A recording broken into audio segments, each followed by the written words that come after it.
Gig workers అందరూ కూడా అనేక రకాలుగా మరి లబ్ధి చేకూర్చేటువంటి కార్యక్రమం కూడా ఈరోజు ప్రకటించడం జరిగింది. అంతేకాకుండా నేషనల్ జియో స్పెషల్ మిషన్ కింద ల్యాండ్ రికార్డ్స్ ఆధునీకరణ చేయడం కానీ, అర్బన్ ప్లానింగ్ కానీ, ఇన్ఫ్రాస్ట్రక్చర్ డెవలప్మెంట్లో కూడా మరి మేలు జరుగుతుంది. ముఖ్యంగా మెడికల్ టూరిజం దేశంలో అత్యధికమైనటువంటి లాభం పొందేటువంటి రాష్ట్రము తెలంగాణ. కాబట్టి ఈరోజు కేంద్ర ప్రభుత్వము మెడికల్ టూరిజం ప్రోత్సహించడం కోసం ఒక కార్యాచరణ ప్రణాళిక తీసుకురావడం జరిగింది. హీల్ ఇన్ ఇండియా నినాదంతో ముందుకెళ్లబోతా ఉన్నాం. అది ఈరోజు మన హైదరాబాద్ నగరంలో కానీ, తెలంగాణ రాష్ట్రంలో ఉన్నటువంటి ఈ యొక్క అత్యద్భుతమైనటువంటి హాస్పిటల్స్ మన దగ్గర ఉన్నాయి. కాబట్టి అది మన హైదరాబాద్ నగరానికి మేలు కూర్చేటువంటి కార్యక్రమం. ఎందుకంటే ఇప్పటికే హైదరాబాద్ ఒక మెడికల్ హబ్గా మనము మరి మెడికల్ టూరిజానికి పెద్దపీట వేయబోతున్నాం. అదేవిధంగా ఇప్పటికీ అన్ని జిల్లాలలో కూడా డయాలిసిస్ సెంటర్స్ కేంద్ర ప్రభుత్వం ఏర్పాటు చేసింది. ఆల్ డిస్ట్రిక్ట్ హెడ్ క్వార్టర్స్ లో కేంద్ర ప్రభుత్వం ఆధ్వర్యంలోని మరి ఈ యొక్క డయాలిసిస్ సెంటర్స్ అన్ని హాస్పిటల్స్ ఇవ్వడం జరిగింది. అవి రన్ అవుతా ఉన్నాయి. దాంతోపాటు ఈరోజు క్యాన్సర్ కోసం కూడా డే కేర్ సెంటర్లను కూడా అన్ని జిల్లా హెడ్ క్వార్టర్లో ఏర్పాటు చేయాలని చెప్పి కూడా నిర్ణయించడం జరిగింది. అది తెలంగాణలో కూడా అన్ని జిల్లాలకు వస్తాయి.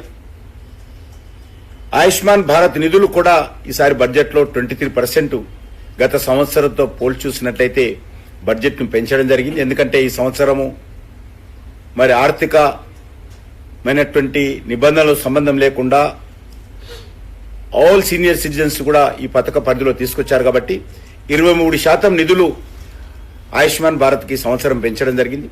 ఇదే కాకుండా ఎంత రాష్ట్ర ప్రభుత్వాలు ట్రీట్మెంట్ ఇస్తే ఎంతమంది లబ్ధి పొందినా అందరికీ మరి సీలింగ్ తో నిమిత్తం లేకుండా అందరికీ ఈ యొక్క ఆయుష్మాన్ భారత్ కింద కేంద్ర ప్రభుత్వం సహకారం అందిస్తుంది.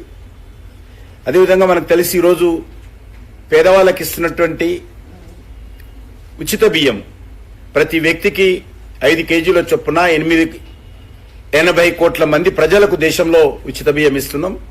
అది తెలంగాణలో కూడా మరి పెద్ద ఎత్తున ప్రతి పేదవాడికి ఈ యొక్క బడ్జెట్లో మరి బియ్యం అందించేటువంటి అవకాశం ఉంది. దాన్ని ఈసారి దేశవ్యాప్తంగా 2 లక్షల కోట్లకు ఈ యొక్క నిధులు పెంచడం జరిగింది. అదేవిధంగా జలజీవన్ మిషన్ కావచ్చు, లేక మరి ఈరోజు కిసాన్ సన్మాన్ నిధి ఏదైతే కేంద్ర ప్రభుత్వం ఇస్తుందో తెలంగాణలో ఉన్నటువంటి పేద రైతులందరికీ కూడా మరి తప్పకుండా కిసాన్ సన్మాన్ నిధి కింద తెలంగాణ రైతులకు కూడా లాభం చేకూరుతుంది. అంతేకాకుండా ఈరోజు అనేక ఈ యొక్క ఎడ్యుకేషన్ విషయంలో కూడా ఆర్టిఫిషియల్ ఇంటెలిజెన్స్ కు ప్రోత్సహించే కార్యక్రమం కావచ్చు, 50,000 అటల్ టింకరింగ్ ల్యాబ్స్ కొత్తగా గతంలో చేసినటువంటి అటల్ టింకరింగ్ ల్యాబ్స్ అదనంగా ఈరోజు మిగిలిపోయినటువంటి అన్ని ప్రభుత్వ పాఠశాలల్లో ఏర్పాటు చేయబోతున్నాం. తప్పకుండా తెలంగాణలోని మెజార్టీ స్కూళ్లలో కూడా అటల్ టింకరింగ్ ల్యాబ్స్ వస్తాయి.